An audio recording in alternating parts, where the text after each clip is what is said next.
Je ne sais pas si on se comprend. Il suffit d'une petite idée. Est-ce qu'on se comprend? Il suffit d'une petite idée. Seigneur, les frères sortent souvent du culte comme ça là. Ils n'ont rien dans la bouche. Si je peux faire des petits chiffres, investir dans mes 2000, après le culte là, 200, je vends, je paye ma dîme. Je ne sais pas si on se comprend. Est-ce qu'on se comprend? Prie toujours, Seigneur, donne-moi l'idée. Dans 1000 francs, il y a quelque chose. Est-ce qu'on se comprend, bien aimés frères? Est-ce qu'on se comprend? Eh oui. Prie Dieu. Tu vas tomber sur quelque chose de très moins cher. Achète vite et attends. La valeur va monter ou alors le besoin de quelqu'un va se présenter. Tu lui revends ça parce que tu n'avais pas le besoin, il est dans le besoin, tu le revends et tu te fais du bénéfice. Est-ce qu'on se comprend? Quelqu'un va casser son cou là-bas derrière. Que Dieu te bénisse. Ne casse pas ton cou s'il te plaît. Que Dieu vous bénisse. C'était le domaine physique. Je reprends. Le chrétien ne garde pas l'argent. Son argent, il doit l'investir. Le chrétien ne met pas son argent, ne joue pas au jeu d'argent pour multiplier l'argent. Le chrétien ne met son argent dans quelque chose de fiable. Frère Branham a dit ici après, dont le dividende a été prouvé. Le chrétien ne met pas tout son argent dans un seul projet. Si ça crache, il est fini. Le chrétien n'investit pas avec précipitation. Pas parce qu'on t'a miroité, prends ton temps. C'est pour ça que tu vois, c'est lié. Viens consulter ton pasteur. Pasteur me propose tel business. Tu vas voir que tu consultes ton pasteur, tu vas échapper à beaucoup de fémaniens. Ils sont remplis. Ils sont déjà dans l'église.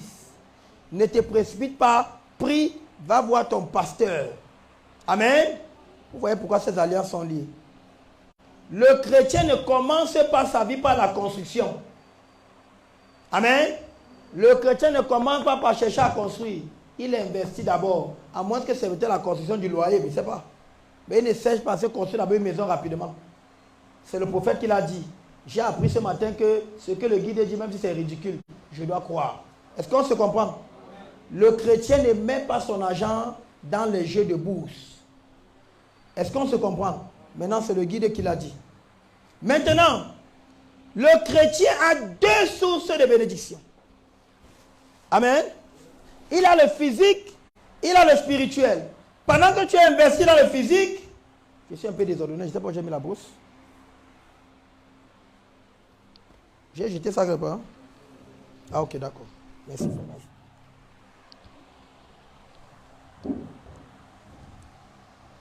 Maintenant, aidez-moi à filmer parce que j'aurai besoin du tableau où je peux le tourner. Est-ce qu'on peut m'aider à faire une capture pour que j'ai encore besoin un peu d'espace? Pour que je continue comme ça. Donc j'ai divisé ça en priant le matin. Seigneur, comment je vais présenter à ton peuple? Il a dit, va mettre ça en deux parties. Toutes les deux parties là, il n'y a pas l'une sans l'autre. Si tu investis seulement dans le spirituel, sans entreprendre, il faut faire un gros plan.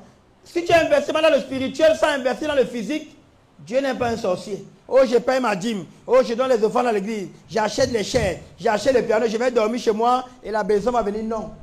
Si tu investis seulement dans le physique et quand l'argent vient, tu ne sais pas qu'il y a des alliances spirituelles.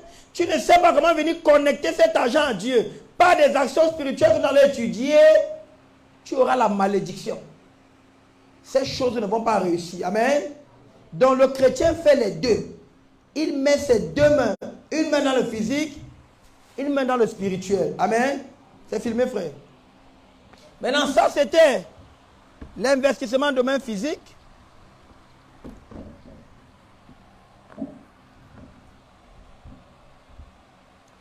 Et nous rentrons maintenant dans le spirituel. Je voudrais placer mon argent dans quelque chose aussi qui produit, mais pas des actions spirituelles. Amen. Allez, étudions rapidement. Que Dieu te bénisse. 1 Timothée 6, le verset 16. Nous allons aller très rapidement et nous finissons. Nous sommes en train de finir maintenant.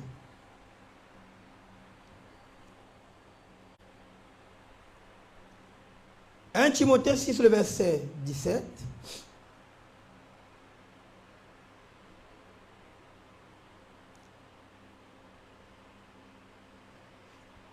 Je vais lire seulement le passage à lui parce que la citation, je vais juste la donner comme c'est enregistré pour la faire à la maison. 1 Timothée 6, verset 17. Il est écrit, recommandant aux riches du présent siècle de ne pas être orgueilleux et de ne pas mettre leur espérance dans des richesses incertaines, mais de la mettre en Dieu, qui nous donne avec abondance toutes choses pour que nous en jouissions. Amen. Alors, je dois savoir que tout ce que Dieu me donne, pour que ça se multiplie en abondance, pour qu'il y ait l'onction de la multiplication, dont Jésus nous a fait témoignage, ma première source d'investissement, c'est en Christ. Amen. Le prophète dit que tout ce que tu vas voir et que tu vas constater que c'est juste, il dit, mets ton investissement là-dedans. Amen. Tout ce qui est juste, investissez là-dedans. Amen. Je vais donner les deux citations sans les lire. Dans la brochure, les investissements, paragraphe 119 à 120 dans la voix de Dieu. Dans la brochure, prêché le 15 janvier 61, il y a ici plus que Salomon, du 15 janvier 61, paragraphe 80, il dit de mettre son argent dans les causes justes. Nous sommes déjà dans le spirituel, mais amen. Je ne vais pas commenter d'une façon bizarre, mais je voudrais vous dire quelque chose. Dans Matthieu 13, la leçon que nous retenons, c'est que Jésus, Dieu nous montre que nous représentons la terre. Amen. Il dit que la semence qui tombe dans une bonne terre, je voudrais vous dire que chaque enfant de Dieu, nous allons voir, nous représentons des terres. La terre est faite pour quoi? Pour recevoir la semence et la multiplier. Mais je voudrais dire quelque chose qui va choquer aussi, peut-être énerver nous les hommes de Dieu qui n'avons pas entendu ça. Les hommes de Dieu aussi sont des terres. Est-ce qu'on se comprend? Que Dieu me pardonne de dire ça, mais c'est la vérité. Il y a des mauvaises terres et des bonnes terres. Amen. Vous allez par exemple voir qu'un pasteur qui ne paie pas les dîmes des dîmes, par exemple, à son ancien, c'est une mauvaise terre. Les gens qui lui paient la dîme ne vont pas prospérer. Parce que lui ne paye pas la dîme à son tour. Est-ce que vous comprenez? Il est maudit en haut. Il récupère les dîmes, lui ne paye pas la dîme. Il est maudit en haut. Tous ceux qui sèment dans la terre maudite là, comme quelqu'un qui sème dans une terre qui n'est pas fertile, qu'est-ce qui se passe? La semence meurt. Que Dieu me pardonne, je n'ai pas cité quelqu'un en particulier. Je n'accuse pas quelqu'un. Il y a les hommes de Dieu qui ont des mauvaises onction. Des gens portent souvent l'onction de la pauvreté. Et beaucoup d'autres choses. Amen. Un prédicateur qui pourrait prendre les fausses doctrines et les hérésies, je vous le dis, parce que ce n'est pas une cause juste, vous lui donnez votre argent, vous ne voyez pas comment Dieu vient vous bénir. Il y a donc des gens qui sont enterrés dans des églises comme ça, que leur pasteur est leur pauvreté. Que Dieu me pardonne de dire, je n'ai pas cité quelqu'un. Amen. C'est pour ça que nous revenons à l'alliance qui dit, il faut prier que Dieu te révèle le don de Dieu pour toi. Et la vérité aussi que nous devons savoir, c'est que, écoutez, peut-être on peut mal me prendre, mais il est toujours bien que c'est quelqu'un qui a prospéré qui te parle de la prospérité. Est-ce qu'on se comprend? Il est très important parce que la Bible dit que le pasteur est une tête, il est un leader. Il doit montrer l'exemple. Est-ce qu'on se comprend?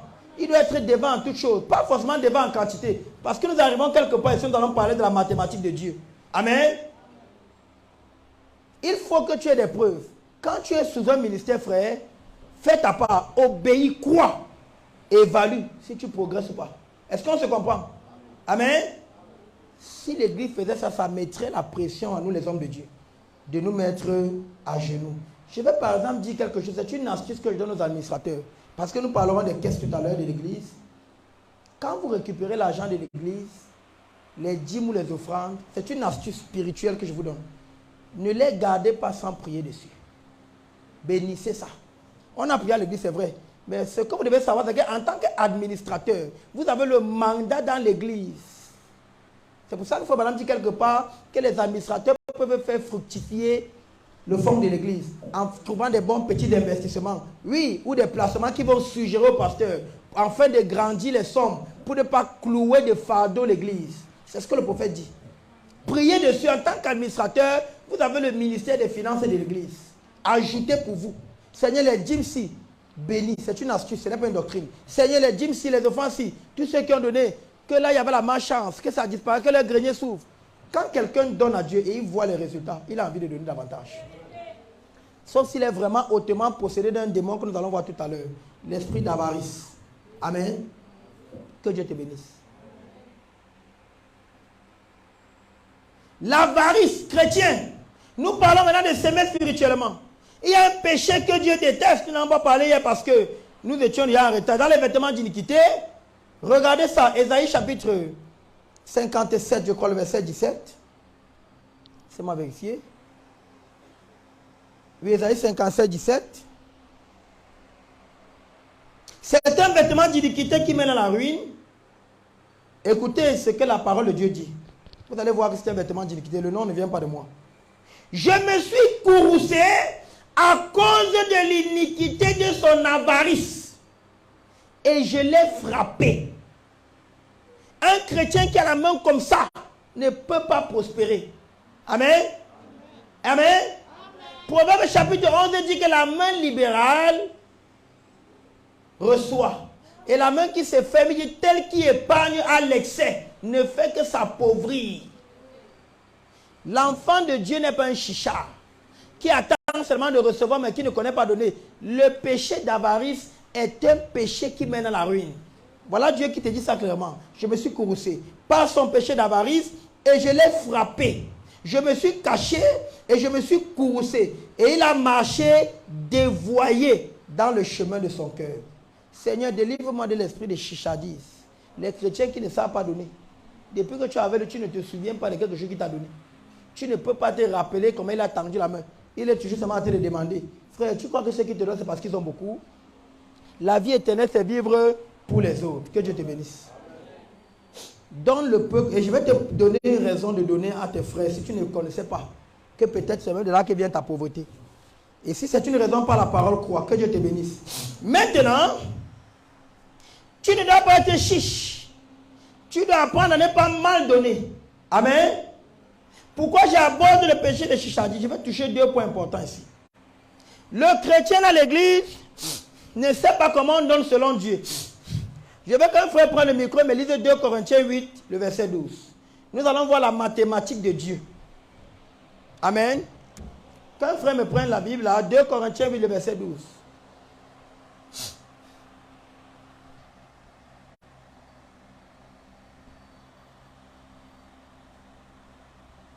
Celui qui reçoit un juste en qualité de juste, reçoit la récompense de juste. Celui qui reçoit un prophète en qualité de prophète, reçoit la qualité de prophète.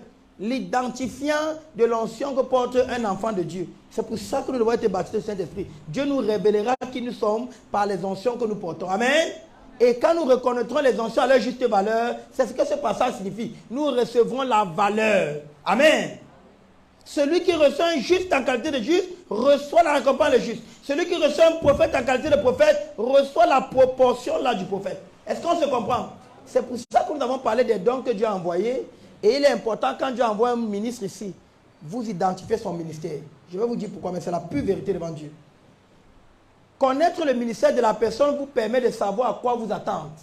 Dieu donne selon votre expectative. Amen. Vous n'attendez pas un évangéliste qui vient vous cajoler. Amen. Ou bien qui vient vous dire des grandes choses. Ou bien qui vient vous dire des, je ne sais pas, des très belles promesses. Il va être Dieu, il va frapper, il va laver, il va laminer. Si vous savez que c'est un évangile venant, votre prière c'est Seigneur, lave-nous. Délivre-nous. Et puis nous. Est-ce qu'on se comprend? Amen. Vous n'attendez pas d'un prophète. Amen. Vous attendez qu'il vienne et qu'il déploie l'onction de prophétie. Vous attendez d'un enseignant, etc. Vous attendez. Et chaque fois que vous allez reconnaître la valeur ou alors l'identité de ce don, c'est là que la vraie onction de ce don va se manifester. Maintenant, il n'y a que les hommes spirituels qui peuvent lire entre les lignes et voir ce que je suis en train de dire. Est-ce qu'on se comprend, Église? Parce que un don peut venir, si votre expectative est ailleurs, vous le tirez ailleurs. La chose qui en lui veut s'exprimer, mais les cœurs le poussent ailleurs. Et en essayant d'aller ailleurs, comme ce n'est pas son domaine, ça va tituber. Vous n'aurez pas 100% de la bénédiction. Celui qui reçoit un juste en qualité de juste, reçoit la récompense de juste. Celui qui reçoit un prophète en qualité. Et je veux me joindre au pasteur. Même les ministres doivent connaître leur identité. L'Église doit donc, amen, s'attendre à un don en fonction de l'identité du don. On a dit qu'un missionnaire a dit Dieu m'a envoyé. Dieu t'a envoyé faire quoi? Amen. Dieu m'a envoyé faire ça. D'accord, on attend. Et puis on va voir à la fin si Dieu t'a envoyé vraiment faire ça. Et demain on dit oui, c'est vraiment Dieu qui t'a envoyé. Parce que nous avons vu que ce que tu as dit. Amen. Mais je préfère m'en passer. Parce que nous avons la génération des missionnaires, touristes et voyageurs. Et le prophète dit dans le message le discernement de l'esprit que les missionnaires ne sont pas des touristes. Amen. Ils ne viennent pas pour se balader dans la ville, voir les beaux coins. Ce n'est pas peut-être mauvais, mais vous verrez que quand Dieu vous envoie vraiment en mission, vous n'avez pas assez de temps pour les plaisirs. Vous trouvez même que le temps qu'il vous donne est assez petit pour vous, pour bien. Parce que le missionnaire veut accomplir sa mission. Il dit, Seigneur, je ne suis qu'un serviteur inutile. Peut-être je n'ai pas été parfait, mais j'ai fait ce qui m'était commandé. Et le missionnaire ne sait pas qu'il n'est béni que lorsqu'il a rempli la mission pour laquelle on l'a envoyé. Son père dit, tu as fait ce qui était dit, moi je te bénis. Je pourrais dire quelque chose en détail là-dessus, mais je vais me réserver. Il y a toujours quelque chose qui se passe sur un missionnaire quand il a fini une mission. Sur le plan spirituel. Le jour d'après, la nuit de la fin, il y a une causerie entre lui et celui qui l'envoie qui vient lui dire, tu as raté. Ou comme tu as fait comme il t'a demandé, même si tu as eu la bagarre ou quoi, même s'il y a eu quoi, regarde, je déverse quelque chose. Ce que je dis là est très profond et est spirituel. Que Dieu te bénisse. Mais je veux que tu gardes ça en esprit. Un jour peut-être tu le comprendras. Que Dieu te bénisse. Alors c'est merveilleux. C'est pour ça quand un missionnaire part, Dieu lui dit le message et même le temps. Regarde, tu vas dire ça là-bas, comme tu vas dire ça, voilà le temps que ça va te prendre. Et quand c'est vraiment fait par l'esprit, je vous dis Dieu honore cela. Maintenant, c'était une parenthèse. Pendant que l'Église monte vers l'adoption, vers la perfection, ce qui est partiel doit disparaître de plus en plus. Que Dieu vous bénisse. Un peu comme le pasteur disait concernant les dons, le partiel doit de plus en plus quitter l'Église. Que Dieu te bénisse. Maintenant, je demandais qu'un frère me trouve 2 Corinthiens 8, verset 12. Donc je parlais pour qu'il cherche ça. Qui a trouvé? Oh là là. Je pensais perdre un peu le temps pour que tu comprennes. Le péché d'avarice, selon Dieu, n'est pas comme tu crois. Donne-lui un micro qui lit ça très fort. 2 Corinthiens 8, le verset 12. Non, attendez un peu. Que chacun prenne sa Bible. Le verset ci. Ça va tourmenter ton esprit. Ça va cultiver ton esprit. Ouvre ta Bible. 2 Corinthiens 8, le verset. Même si on finit là, on part. Vous avez compris tout. Ouvre ta Bible et lis avec moi. Oui, frère. 2 Corinthiens 8, verset 12. Amen. La bonne volonté, quand elle existe, est agréable en raison de ce qu'elle peut avoir à sa disposition et non de ce qu'elle n'a pas. Frère, relis encore ça. Je veux que chacun ouvre sa Bible. Et avant que je ne te parle, essaie de comprendre. 2 Corinthiens 8, 12. Amen. La bonne volonté, quand elle existe, donc si tu as la bonne volonté, parce que tu ne donnes pas d'espace parce que tu n'as pas. C'est d'abord souvent qu'il y a l'avarice. Tu ne veux pas. Oui. Est agréable en raison de ce qu'elle peut avoir à sa disposition. Seigneur, tu sais que moi je vais donner, c'est parce que je n'ai pas. Dieu ne te juge pas selon le beaucoup que tu veux donner. Il te juge selon ce qui est à ta disposition. De ce que tu as là, tu donnes quoi? Est-ce que vous comprenez? C'est ça qui rend le don agréable. Et nous allons voir une mathématique tout à l'heure, très bizarre, oui frère. Et non De ce qu'elle n'a pas. La bonne volonté, quand elle existe d'abord, donc quand il n'y a pas le vêtement d'iniquité, de chicheté, d'avarice, on veut donner, il dit, Dieu la juge selon ce que tu as en ta possession. Amen. Et il ne va pas te juger de n'avoir pas donné ce que tu ne peux pas. Alors qu'est-ce que le Seigneur veut dire ici? Regardez la mathématique de Dieu. Moi, je gagne 2 millions, n'est-ce pas? Et je viens à l'église, je donne l'offrande de 5 000. C'est combien de pourcents de mon argent? Il n'y a pas un bon mathématicien ici. Moi, il n'était pas très fort. Hein? 5 000 divisé par 2 millions fois 100, ça donne quoi? Je crois que c'est comme ça qu'on faisait encore. Si je n'étais pas vraiment un bon mathématicien. Mais pour la mathématique de Dieu, si je connais un peu. Que Dieu vous bénisse. Hein? Ça fait fois 100, ça fait 25, hein? 0,25%. Hein? Ça fait 0, écoutez bien ce que Paul est en train de dire. C'est un grand mystère. Maintenant, celui-ci gagne 2 millions. Hein? Maintenant, il y a l'autre qui gagne 5 000. Il est venu donner 500. C'est quel pourcentage? 10%. Devant Dieu qui a donné plus. Et pourtant, devant les hommes, 5 000 est plus beaucoup. Ce que Dieu appelle grand, l'homme appelle petit. Et ce que l'homme appelle petit, Dieu appelle grand. Tu as souvent eu peur de ton offrande. Tu as souvent été empêché de donner parce que Satan te dit tu n'as pas. Maintenant, nous parlons à ceux qui veulent donner. Le passage commence en disant la bonne volonté quand elle existe d'abord. Pas ceux qui disent ouais, Seigneur, je n'ai pas. Pas celui qui sort, il ramasse le vieux 100 francs. D'autres viennent mettre les fausses pièces. D'autres, c'est le vieux billet que tous les boutiquiers de son quartier ont refusé. C'est ça qui dit ah, je vais donner à l'église. Les administrateurs là vont se battre. Il y a même des grands bandits dans l'église. Il prend la main, il fait comme ça dans le panier, il donne rien.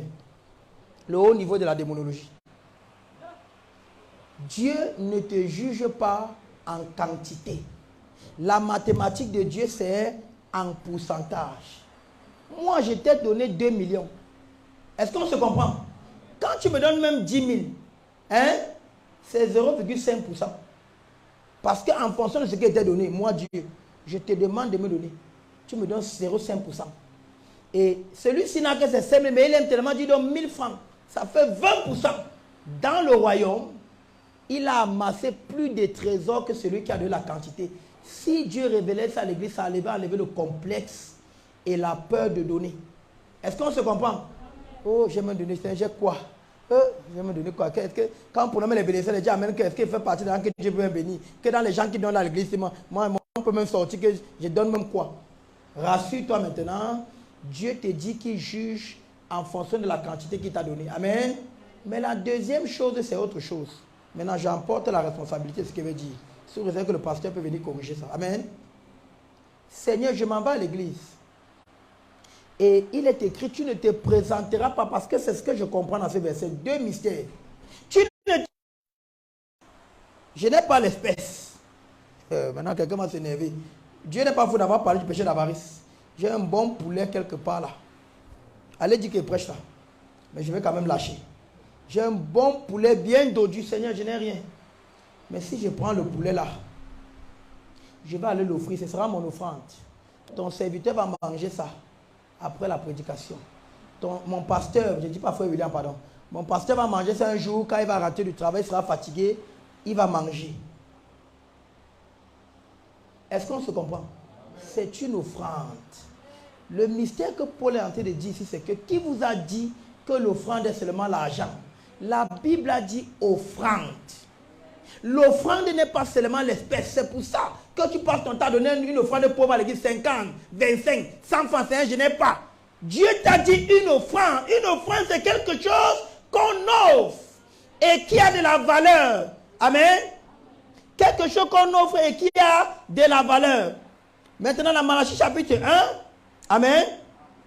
La Bible parle de la qualité, mais je vais vous donner le verset. On n'offre pas n'importe quoi à Dieu. Amen. La qualité de l'offrande. Oh, Seigneur, j'ai noté. C'est Malachie chapitre 1. Vous pouvez trouver ça à la maison. Je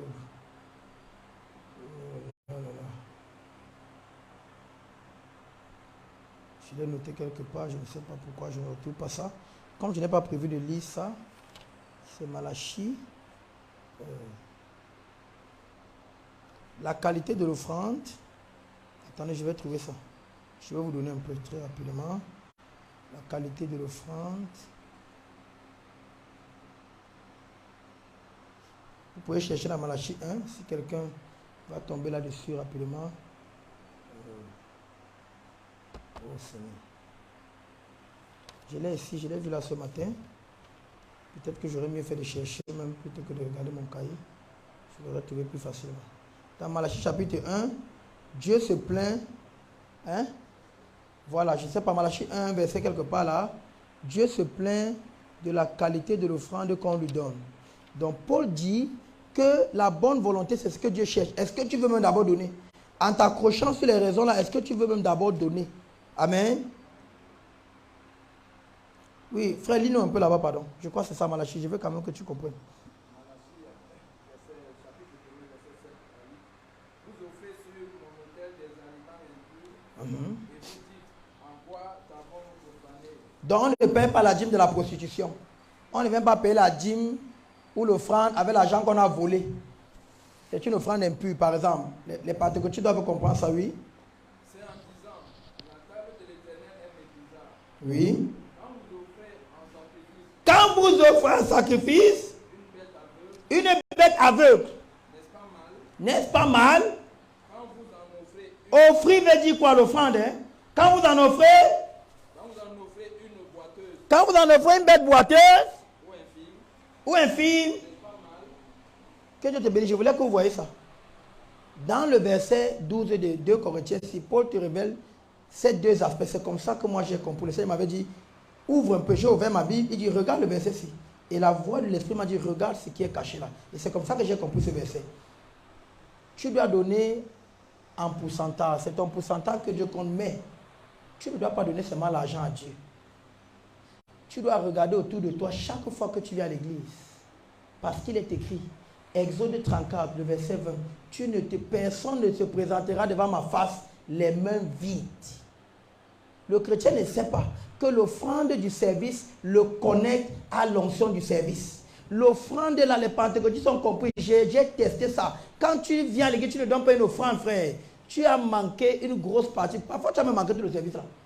Parce que la chose qui va te connecter. Maintenant, Dieu sait que d'autres n'ont pas. Et ils vont pas aller se tuer. Il te dit, si c'est vraiment que... Ben non, pasteur William, prouve-nous, d'accord. La veuve est dans la Bible, n'est-ce pas? Jésus dit qu'elle a donné quoi? Un denier. Qui se rappelle? Et qui a beaucoup qui donnait de leur superflu. Jésus a dit qu'il a donné plus. La veuve. Parce que Dieu regarde le pourcentage. Elle a donné de tout ce qu'elle avait. Regarde autour de toi. J'ai une belle chemise dans ma valise que j'ai acheté, je n'ai jamais porté. Parce qu'il y a la qualité de l'offrande. Maintenant, je suis un pentecôtiste en disant ça. Mais je veux que tu sois béni. J'ai une belle cravate là, qui est vraiment des valeurs que j'avais gardées quelque part. Et vraiment, cette cravate, je n'ai rien donné à Dieu. Mais Seigneur, ça peut servir. Mon pasteur va mettre ça pour prêcher.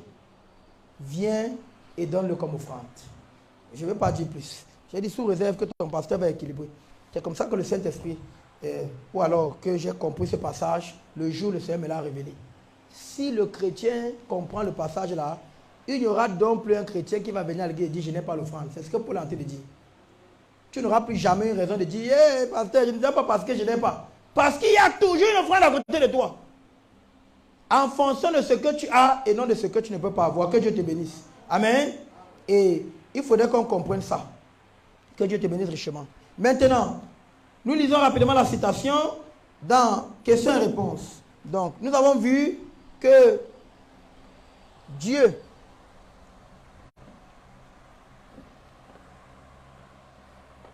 te récompense selon le pourcentage. Amen.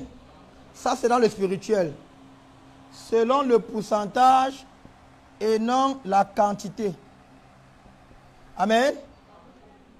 La troisième chose, maintenant, écoutez-moi bien. Je suis en train de donner les terres spirituelles que tu dois semer par ordre de valeur. Que Dieu me pardonne, mais c'est ce que le Seigneur m'a dit. Ce qu'on est en train de voir là, c'est par ordre de valeur. Donc je devais même classer ça. 1, 2. Dans le 2 ici, c'est la qualité de ton offrande.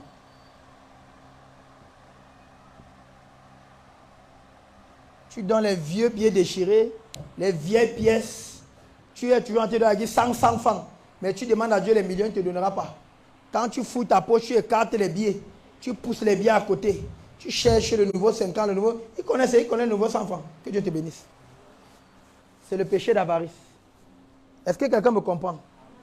Par ordre de mérite, la troisième terre, où tu dois semer dans le spirituel et être sûr d'avoir, c'est ton église. Amen. La quatrième, c'est ton pasteur. Est-ce qu'on s'est compris? Je vais lire le prophète. Dans la brochure question et réponse, 1961.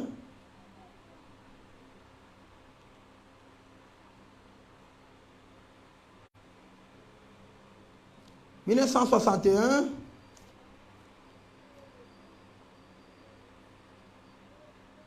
le 12 janvier 61, paragraphe 454. Je vais encore choquer quelqu'un ici maintenant.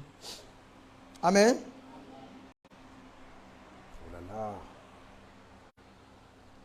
J'avais déjà prêté ces citations qui m'échappent. Question et réponse du 12 janvier 61, paragraphe 454.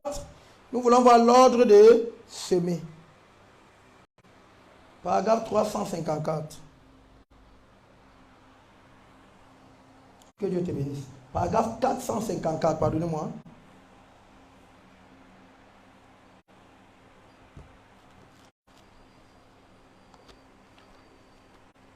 Amen. Alors je lis. C'est le prophète. Ne dors pas, on est en train de... Frère, c'est très important, on est en train de finir. Amen. Oui, c'est exact. Charité bien ordonnée commence par soi-même. Nous allons voir ce que le prophète appelle soi-même. Il dit, nous ne subvenons pas à nos propres besoins ici, parce que nous dit, ceci est l'église de Dieu. Ou il dit, votre petite église, l'église de Dieu. Alors, si vous n'avez même pas les moyens de verser un salaire à votre pasteur, si vous n'avez même pas les moyens de vous procurer des livres de cantiques, vous ne devrez pas envoyer votre argent ailleurs. J'ai dit par ordre de mérite. Vous voyez bien que la parole dit bien que voilà le mérite. On n'arrive même pas à avoir les cantiques et tout ici. Maintenant, ce verset s'adresse à qui? Aux chrétiens qui sont trop spirituels. Ils ne donnent jamais les offrandes à l'église. Écoutez-moi bien, l'esprit d'idolâtrie. Et le pasteur va inviter un étranger comme ça. Et c'est les gens qui ne donnent jamais dans l'église. Oh, vraiment pour montrer qu'ils sont bons. On va prélever peut-être l'offrande d'amour, il ne met rien. Il coupe pour venir donner une grosse somme aux visiteurs en privé en particulier. Est-ce qu'on se comprend? Il est là, il est assis quelque part. Il écrit à un homme de Dieu étranger. Pasteur, vraiment, je vais t'en compter un money.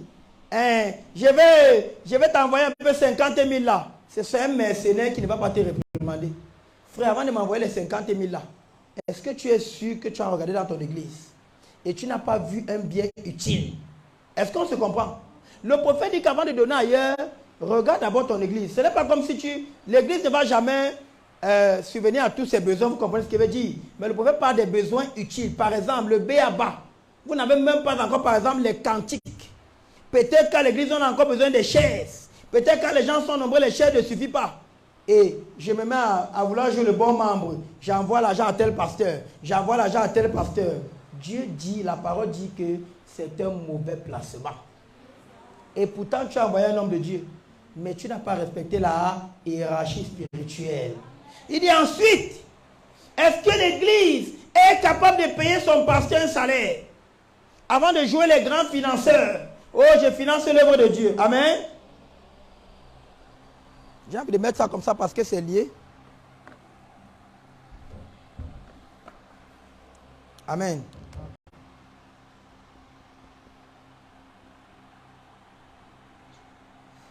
Je ne vais pas lire beaucoup. Hébreux chapitre 7, le verset 7. Amen. Hébreux chapitre 7, le verset 7. Maintenant, je vais énerver encore les gens ici ce matin. Mais ils vont voir qu'ils ne connaissaient pas comment on place l'argent. Ah, je voulais que quelqu'un me dise, mais je vais lire peut-être. Maintenant, écoute encore un autre verset mystérieux de la parole. Le prophète dit que quand nous lisons ces expressions choc, il dit ces expressions choc nous poussent à méditer. Et tu vois, et pas tu vas méditer, le Seigneur ouvre tes yeux pour que tu vois quelque chose. Hébreux chapitre 7, le verset 7. Que Dieu te bénisse. Oh, vous êtes en train de recevoir la parole, vraiment. Je suis très content.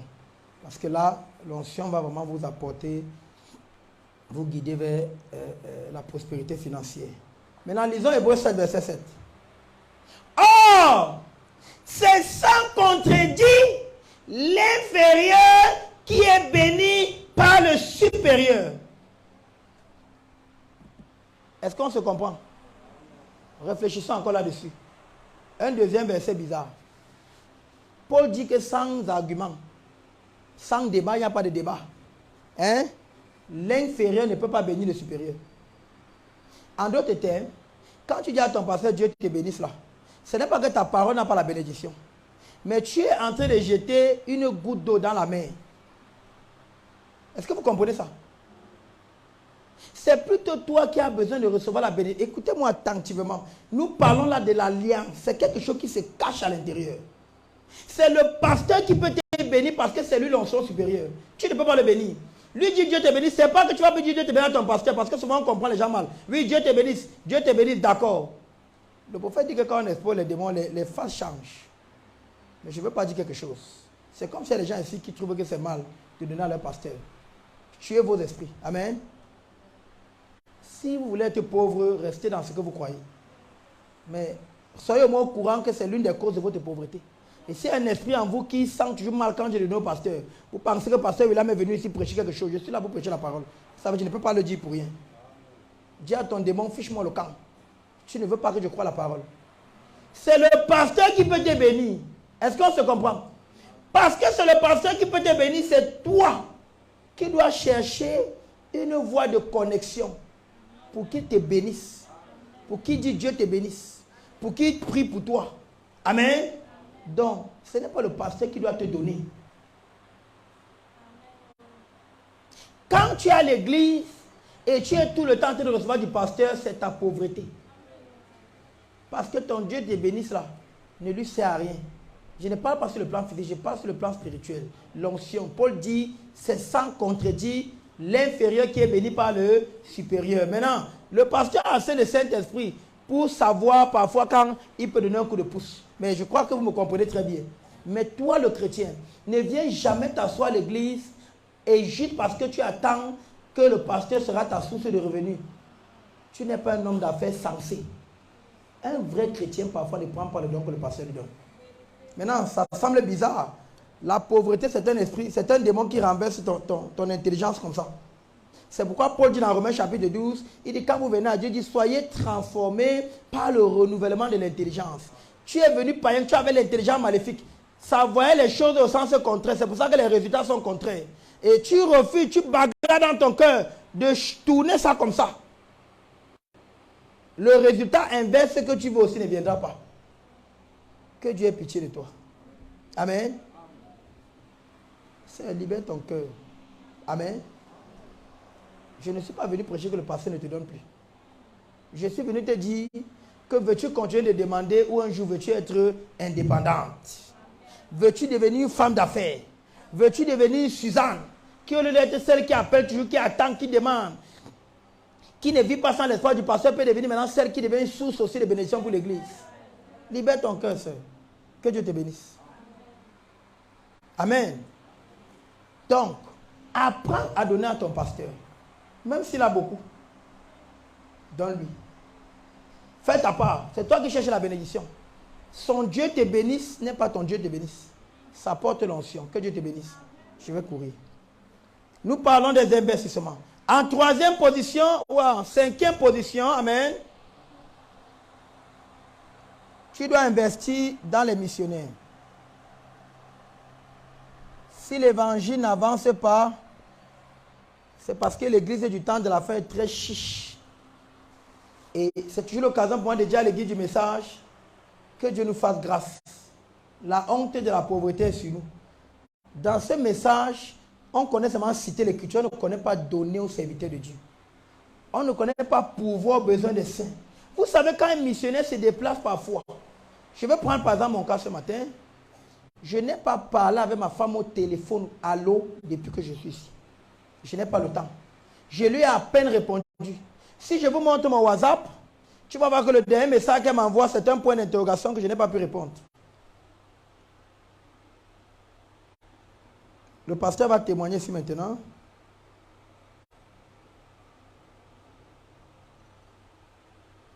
Le dernier message que tu vois là, c'est quoi? Elle m'a posé une question, je n'ai pas le temps de répondre. Le dernier message, c'est point d'interrogation. Parce que parfois, quand tu es dans l'esprit, le Seigneur ne va pas vouloir qu'on te distrait. Amen. Chaque démon qui est chassé, vous ne savez pas qu'il y a le retour sur la famille. Je n'ai pas le temps. Je vous aurais fait écouter certains audios. Parce qu'avant de chasser cet esprit, le Seigneur m'a dit, appelle-la. Écoute, instruis-lui ceci. Amen. Est-ce qu'on se comprend? Et quand les serviteurs ont déjà fini de travailler dans le message, je ne crois pas que c'est votre cas. Il y a des personnes qui croient qu'on peut payer un ministre de Dieu. Il y a des gens qui croient qu'on peut payer une onction. Et dans le message, si je ne veux pas prononcer les sommes, si une église t'a donné un petit miette là, dans leur tête là, ils t'ont trop donné. Amen. Je ne sais pas si on se comprend. Maintenant, je suis en train de prêcher seulement la parole. Je ne peux pas le dire avec un intérêt particulier. Mais quand une onction s'est déployée et que l'église, réveillez la sœur là, je vous en prie, et que l'église, elle peut perdre la vertu. Elle peut limiter le but ou l'effet du but de la mission. Amen. Mais dans l'église du message, c'est terrible. Vous pouvez voir une église qui donne 1 million à un pasteur. Où est l'église qui donne? L'église qui fait de la carte a donné un petit 50 000 comme ça là. Et elle est très contente. Dans leur tête là, ils sont très grands. Quand tu demandes au Seigneur de me bénir, je lui ai dit, je veux que ici là, tu m'amènes à prêcher ça par l'exemple. Frère, un don de Dieu vaut beaucoup si c'est un vrai don. Est-ce qu'on se comprend? Mais sachez que quand un homme de Dieu finit de vous prêcher ses déploies, il va payer son loyer. Il a sa famille qui mange. Amen. Il a ses enfants à l'école. Je ne vais pas la citation, je vais avancer. Mais je vais vous donner la citation. Frère Banan dit qu'on dépense des grosses sommes pour les grands plaisirs dans l'église, pour les grandes réceptions, pour les grands... Il dit alors que les missionnaires vivent là, ils souffrent. Ils n'ont même pas un pays comme ça pour subvenir à leurs besoins. Certains n'ont même pas la chaussure pour aller sur le champ missionnaire. Parce que là, au moins là, à la vie, il y en a qui manquent même la vie. Il dit alors que nous devons investir les fonds pour répandre l'évangile. Amen. Amen. Et à cet effet, le prophète demande à chaque église, amen, d'avoir une caisse missionnaire. Amen. Maintenant, mettons-nous debout rapidement. Bon, l'œuvre missionnaire dans la brochure question répond du 12 janvier 61, paragraphe 455. Dans la brochure, le messager du soir, prêché le 16 janvier 63, paragraphe 199 à 200. Vous verrez tout ce que je viens de dire là sur les missionnaires. C'est l'une des terres où les branhamistes. Amen. Bon, il y a des choses qu'on ne peut pas lâcher. Mais pasteur, tu as vu comment les païens se comportent. Je crois que le pasteur m'a compris. Les pentecôtistes là, comme vous dites qu'ils n'ont pas la vérité, ont compris ces secrets plus que vous. Ils ne viennent pas vers les dons de Dieu, les bras. Est-ce qu'on se comprend?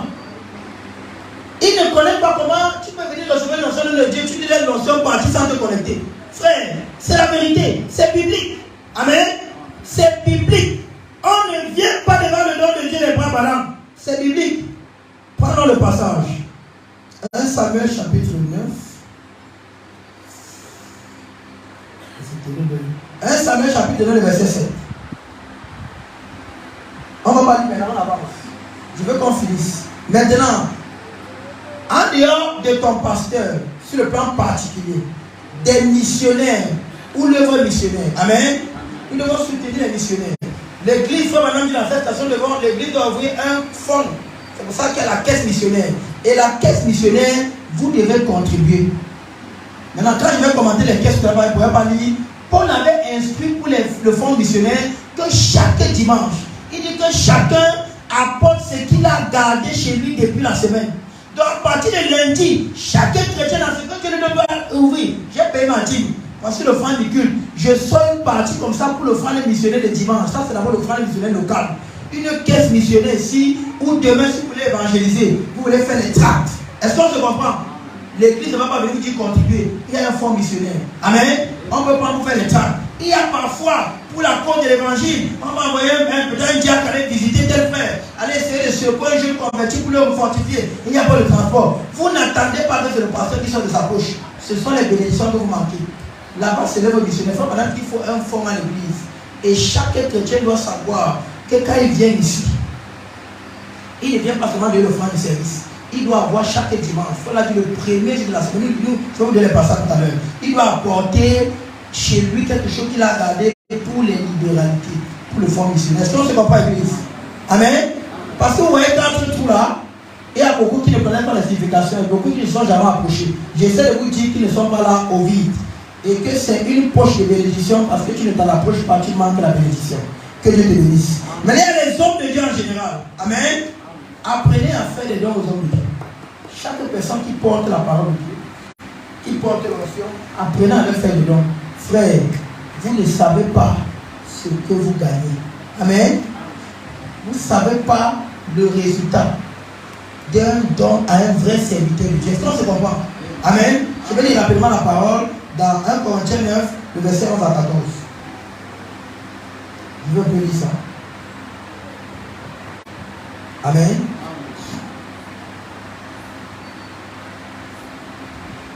Un Corinthiens 9. J'espère que tu as bien pris le frère. Bon, vous avez l'avantage ici, vous avez, et ça me prend toujours les notes aussi, quand tu n'as pas la connexion. Verset 11 à 14, 1 Corinthiens 9, il est écrit. Si nous avons semé parmi vous les biens spirituels, est-ce une grosse affaire si nous moissonnons les biens temporels? Si d'autres jouissent de ce droit sur vous, n'est pas plutôt à nous d'en jouir, mais nous n'avons pas idée de ce droit. Au contraire, nous souffrons tout afin de ne pas créer l'obstacle à l'évangile de Christ. Ne savez-vous pas que ceux qui remplissent les fonctions sacrées sont nourris par le temple, que ceux qui servent à l'autel ont part à l'autel? De même aussi, le Seigneur a ordonné à ceux qui annoncent l'évangile de vivre de l'évangile. Donc, les prédicateurs dans votre église, apprenez souvent à leur faire des gestes. Apprenez à apporter un poulet chez eux. Apprenez à vous souvenir que, je suis au marché comme ça, je vais garder 2 kilos de riz pour le prédicateur. Ces gens font partie de la couverture spirituelle. Vous les avez parmi vous, vous les négligez parce que vous regardez souvent les apparences physiques. Ce sont des sources de bénédiction. Est-ce qu'on se comprend? C'est de ça que Paul est en train de parler. Maintenant, la famille. Pasteur, vraiment, merci beaucoup pour le mot de la que tu m'as donné. La famille. Amen. 1 Timothée chapitre 100, verset 17. Il y a beaucoup qui ne sont pas venus là. Vous êtes venus pour la prière. Je vais te dire ça. Ta maman est fâchée au village. Ton papa a taché la face. Parce qu'il t'a élevé, il t'a éduqué. Tu manges ton argent, tu donnes aux gens, tu joues les grands partout, mais tu ne te souviens pas que tu l'avais donné à tes parents. 1 Timothée chapitre 5. Ça c'est très important à lire. Nous parlons des sources. Amen. Donc, il faut que je mette ça très bien. Les hommes de Dieu dans l'assemblée. Ne venez pas seulement au pasteur parce que vous voulez bien vous faire voir. Ces gens sont les Josué Calais qui soulèvent ces mains. Allez aussi vous connecter. Amen. Maintenant la famille. Je voulais écrire ça. Nous parlons de quoi ce matin? Des investissements. Amen. La famille. Beaucoup ne savent pas qu'ils sont maudits là à cause de leur famille. Verset 8. Amen. Alors je lis. 1 Timothée 5, verset 8. C'est... Dans la pression, là, j'ai confondu le passage. 1 Timothée 5, verset 8. Je vais lire le verset 8 et le verset 4. Je commence par le verset 8. Vous allez comprendre pourquoi. Si quelqu'un n'a pas soin des siens, et principalement de ceux de sa famille, il a régné la foi. Il est pire qu'un infidèle. Il y a beaucoup qui croient que parce que je suis devenu chrétien, ma famille doit la jeter, je dois la botter, je dois la négliger, etc. Vous savez, c'est seulement le Saint-Esprit. Ce message est dans ce cahier. Je ne vante rien, je n'ajoute rien. Amen. C'est seulement la contribution du Saint-Esprit. Amen. Je ne crois pas qu'il y a un argument quelque part. Frère, depuis que tu travailles, bon, tu ne travailles pas, depuis que tu as commencé à gagner 5 francs, quand tu es là, déjà allé dire à ta mère ou à ton père, maman, papa, vous m'avez porté, vous avez souvent, vous avez lavé mes caca, vous avez supporté mes caca, vous m'avez éduqué, vous m'avez envoyé l'école, vous m'avez montré la voie, papa, même si ce n'est pas beaucoup, voilà, je commence déjà à gagner un peu. Maman, prends ça et bénis-moi. Papa, prends ça et bénis-moi. Je vais vous donner une autre astuce spirituelle. C'est ma laisse au jeu, maintenant, dans le verset 4. Quand tu commences à travailler, si tu veux la bénédiction, s'il te plaît, apprends le premier salaire là. Il y a les prémices selon Dieu. Amen. Mais apprends aussi que de ce premier salaire, prélève aussi, tes parents font partie aussi des prémices. Prends ton premier salaire, prends une bonne portion de ce salaire. Va t'agenouiller devant ton pot ta mère. Dis papa, je viens de commencer. Nos aïeux faisaient ça, c'est ça qui était venu. La jeunesse d'aujourd'hui croit que parce qu'elle est chrétienne, elle a perdu les valeurs. Amen. Regarde comment ton papa qui t'a accouché ta mère parle sur l'argent. Dis-lui bénis-moi et regarde ta vie. Ne lui donne pas ça. Ton père, ta mère ne te dira rien. Peut-être qu'il a, peut-être qu'elle a, peut-être qu'elle n'a pas faim. Mais tu ne sais pas que spirituellement, il y a une source de ta bénédiction qui n'est pas encore complétée. Lisons le verset 4 pour comprendre. Amen. 1 Timothée 5, verset 4. S'ils ne veulent pas des enfants ou des petits-enfants, qu'ils apprennent avant tout à exercer la piété envers leur propre famille et à rendre à leurs parents ce qu'ils ont reçu d'eux. Cela est agréable à Dieu. Est-ce qu'on se comprend? La famille, les enfants. Amen.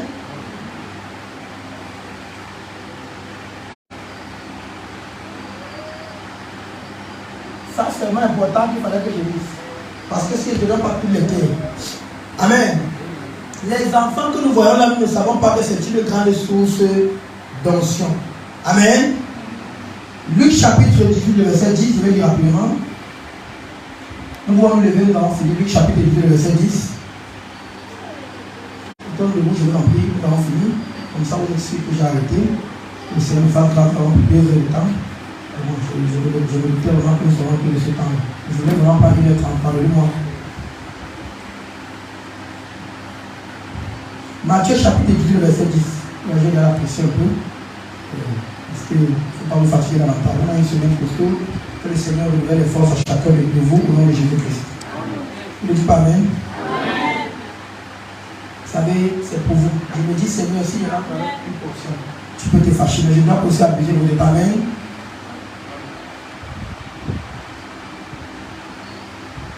Matthieu chapitre 18, le verset 10. Matthieu 18, le verset 10.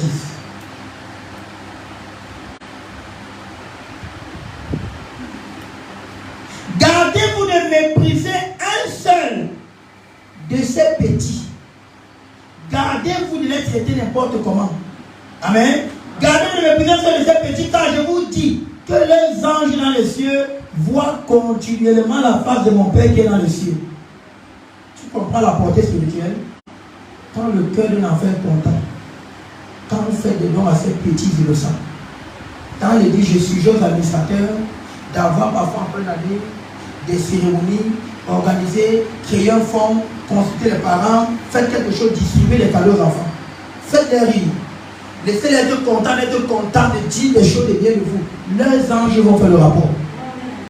Et si c'est, voyez-vous, je n'ai pas le temps de faire un témoignage, comment dans un supermarché, Dieu m'a béni, à cause d'une petite fille comme ça. Dieu m'avait dit, il va te bénir. Et je suis entré dans ce supermarché avec un pasteur, cette maman finit d'acheter des choses, elle n'avait plus d'argent, son enfant voulait quelque chose. Et l'enfant pleurait, je veux ça. Et la maman dit, tais-toi, il n'y a pas. Et le Saint-Esprit me dit, tourne-toi. Tu vois cet enfant, je dis, oui, c'est cette bénédiction. Il dit, paye ce qu'elle veut là. J'ai dit, non, elle veut quoi? Payer. Frère, je suis sorti, à peine sorti du supermarché. Je vous dis que le coup de fil et l'enveloppe que j'ai reçu, j'ai dit, Seigneur, je vais avoir peur de toi. Une petite fille. Amen.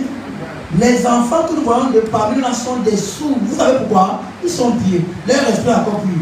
Si les petits erreurs d'enfantillage, vous voyez, leur connexion avec le ciel est encore propre. Amen. Et je finis par les frères en Christ dans la chapitre ici, le verset 10. Amen. Il y a aussi un autre esprit de chichadise. Dans l'église, on donne par intérêt. Comme je sais que la famille c'est à l'argent, à leur anniversaire, je vais se jouer à l'anniversaire parce que à mon tour, il peut me donner un cadeau. Comme je sais que le frère, si la mère c'est à l'argent, je vais souvent lui donner un cadeau comme ça, le jour je me marie, peut-être comme elle va me donner. C'est un démon. Amen. Je vais vous donner un passage, vous allez finir de lire plus tard, vous qui prenez les notes. Luc chapitre 6, le verset 30, Ecclésiaste chapitre 11, du verset 1 à 6. Jésus dit dans Luc, donnez à qui vous demande. Et tu ne peux pas comprendre ce que Jésus dit là. Si tu ne parles pas, lis Ecclésiaste. Il dit, donne à tous ceux qui te demandent. Et ne réclame ton bien à personne. Mais quand tu vas dans l'Ecclésiaste, alors tu comprends ce que Jésus dit. Jésus dit, donnez au hasard. Parce que tu ne sais pas le lendemain. Ecclésiaste 11. Il dit, quand tu sais, ne regarde pas le climat. Ne dis pas que le frère est pauvre aujourd'hui. La soeur n'a de rien. C'est ta famille. Écoutez, dans un mois, 2 mois, tu ne sais pas ce que ce frère veut dire. Et tu l'avais simplifié. Ecclésiaste chapitre 1 ainsi dit, semer partout. Quand tu ne sais pas le lendemain, tu ne connais pas ce qui va devenir demain. La personne que tu piétines aujourd'hui est peut-être la personne qui va te sortir d'une situation. Et si tu avais donné en calculant, il dit ne donnez pas en calculant. Celui qui sème ne regarde pas le temps qu'il fait. C'est une parabole très forte. Amen. Donc lisez ça à la maison, vraiment lisez Luc 6 verset 30 et l'explication de Luc 6 30 c'est Ecclésiaste 11 le verset 1 à 6. Maintenant moi je vais finir par Galates ici parce que les frères sont très chiches. Ils ne savent pas qu'on est vraiment pasteur, on est vraiment serviteur de Dieu. Frères, les frères qui sont à côté de vous apportent des onction. Amen. Alors je vais lire la parole et ce sera la dernière terre que nous allons ouvrir dans cette alliance. Galates le verset 10 et je vais en parler pasteur, nous allons prier, que Dieu bénisse. Amen. Ainsi donc, pendant que nous en avons l'occasion, vous voyez, les choses peuvent changer un jour. Pratiquons le bien envers tous. Hein? Pas seulement en calculant, parce que nous ne savons pas. Et surtout envers les frères dans la foi. Ça, le Seigneur m'a inspiré. C'est l'ordre des mérites. C'est-à-dire les terres à semer par ordre de valeur. Est-ce qu'on se comprend? N'oublie pas ça. Après, tu ajoutes en bas ici les veuves, les prisonniers, les orphelins, les veuves. Un orphelin, c'est celui qui n'a pas sa mère et son père. Les veuves, la Bible dit qu'une veuve, c'est une femme qui a perdu son mari, mais qui a plus de 60 ans. Amen. Est-ce qu'on se comprend? C'est ça que l'avait appelé vraie veuve. Elle doit avoir plus de 60 ans et elle doit servir le Seigneur. C'est ce que la Bible dit, j'ai pas le temps de lire. Et les prisonniers. Agiter cette terre-là, l'église doit avoir dans des caisses pour pouvoir satisfaire ces choses. Il y a une caisse que nous avons parlé qui s'appelle la caisse d'action de grâce. L'argent que vous venez donner là, quand Dieu a fait du bien pour vous, les administrateurs, c'est une suggestion, je ne sais pas, c'est pas moi qui dis que non ici, mais vous mettez ça à côté, c'est un fonds de soutien. Il faut maintenant dire, parfois vous allez arriver, vous ne pouvez pas payer votre pasteur. Vous voyez, la caisse là peut aider à compléter. Parfois, pour une facture, quelque chose, la caisse des offrandes n'est pas assez, parce que la caisse des dîmes, frère madame est clair, on ne l'utilise pas pour l'œuvre de Dieu. C'est uniquement pour les prédicateurs. Une citation, le prophète avait l'argent de dîmes dans sa poche. Il dit, j'ai ça, mais quelqu'un lui dit, je ne peux pas te donner. Parce que ça, c'est l'argent des enfants de Dieu pour la dîme. Il dit, je ne peux pas vous donner. Si c'était un autre fonds. Est-ce qu'on se comprend? Amen. Venez-lui. Amen. Et vous pouvez l'utiliser. La caisse missionnaire que vous connaissez déjà, qui va servir aux évangélisations, au programme de mission dans l'église. Amen. Vous avez la caisse d'offrande d'amour. J'aimerais le temps, mais je vous donne ça comme ça. La caisse d'offrande d'amour, qui est une caisse où les chrétiens contribuent. Seigneur, tu m'as donné 10 000. Dans les 10 000, j'enlève 500 la dîme. Peut-être j'enlève 500 l'offrande.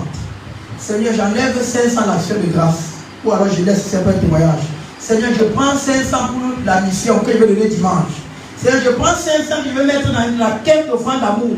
La caisse d'offrande d'amour, c'est à quoi? Il y a des faibles parmi qui arrivent à dire non, pas dans les transports. Ce n'est pas le pasteur qui doit leur payer le transport. Ce n'est pas le fonds des offrandes qui leur paye le transport. On peut les soutenir. Il y a les nécessités parmi vous. Des gens qui se retrouvent en situation difficile, malades, pas de moyens, ayant un problème, n'ayant pas de parents, une situation ponctuelle, l'église doit pouvoir les venir parce que ça fait partie de l'évangélisation. N'attendez pas que ce soit le pasteur qui soit de sa poche.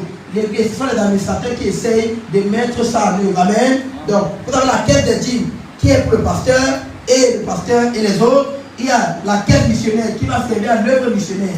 À ne pas confondre avec l'offrande missionnaire que vous donnez, parce que là, c'est pour votre offrande de l'église, pour vos tracts, pour vos campagnes, etc., pour vos sorties d'évangélisation, pour vous rafraîchir quand vous évangélisez.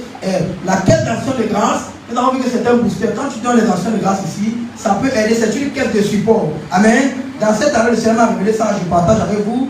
La caisse maintenant d'offrande d'amour qui sert pour soutenir les nécessités dans l'église. La Bible dit qu'il n'y avait pas de mendiants parmi eux. Amen. Mais il faut savoir que c'est toi qui dois remplir la caisse là. Dans mon église, quand tu as un problème et que tu n'as jamais contrôlé la caisse d'offrande d'amour, je te dis, tu as maintenant vu la valeur. Comme tu veux me poser le problème là, depuis que tu l'as dit, tu as déjà mis 5 francs dans la caisse d'offrande d'amour, tu peux dire les rentre. Parce que quand les autres mettent, tu veux venir manger, il faut savoir que tu dois aussi mettre. Parce que ça peut tomber même sur toi. Un frère peut avoir un deuil et les gens sont fauchés, l'église peut retrouver, les administrateurs peuvent essayer de trouver quelque chose là-bas pour le soutenir. C'était la conclusion de cette alliance. La 7e alliance, c'est une alliance qui entraîne la prière. Inclinez la tête, vraiment, que le Seigneur vous bénisse de m'avoir supporté. Seigneur Jésus, donne-moi l'esprit d'obéissance. Amen. Seigneur Jésus, donne-moi l'esprit de foi. Seigneur, ôte l'esprit d'oubli. Ne laisse pas tout ce qui va me faire oublier ça. Chaque l'esprit d'amnésie.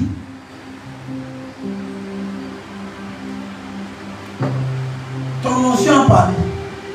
Ton serviteur envoyé a déclaré non. Tu es venu confirmer. Car je te dis qu'en parlant, si c'est le message de Dieu, cette bouche qui s'ouvrait, Dieu relâchait l'ancien de l'ouverture financière sur toi. Seigneur, maintenant, je ne vais pas bénéficier si j'oublie. Parce que souvent le chrétien a l'émotion. Après une semaine, il va appliquer. Mais après un mois, tu vas tout oublier. Tu vas oublier que c'est une alliance.